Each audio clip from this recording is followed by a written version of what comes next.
Elizabeth Lizzie Magie was born right here in Macomb on Wednesday, May 9, 1866, the year after the Civil War ended. Her father, James K. Magie, was a newspaper publisher who owned the Macomb Daily Journal among other publications during his career. He was also an abolitionist who became friendly with a young lawyer and politician by the name of Abraham Lincoln, whom he accompanied as the future president traveled around Illinois in the late 1850s, debating politics with Stephen Douglas.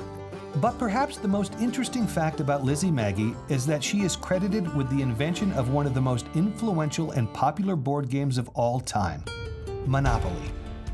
The earliest known version of Monopoly was the Landlord's Game, which Elizabeth Magie designed and first patented in 1904, but had existed as early as 1902. The seeds of the Monopoly game were planted when James Magie shared with his daughter a copy of Henry George's best-selling anti-monopolist book, Progress and Poverty. In the early 1880s, Lizzie spent time drawing and redrawing a game that she wanted to be based on the theories of Henry George. Maggie's game featured a path that allowed players to circle the board, in contrast to the linear path design used by many games at the time. The plat of the board game is surprisingly similar to that of Macomb's downtown square. In one corner were the poorhouse and the public park, and across the board was the jail. Macomb's jail, incidentally, was, at that time, in one of the square's corners. Also included on the board were three words that have endured for more than a century after Lizzie scrawled them there: go to jail.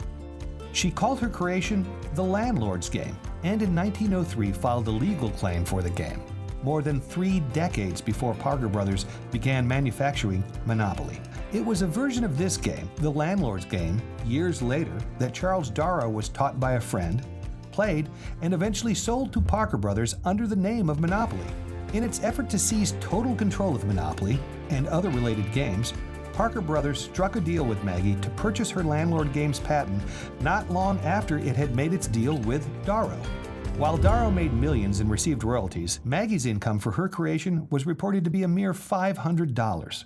Neither Parker Brothers, Darrow, nor Lizzie could have known that Monopoly would not be just a mere hit, but arguably the most popular board game in the world and a perennial bestseller for generations.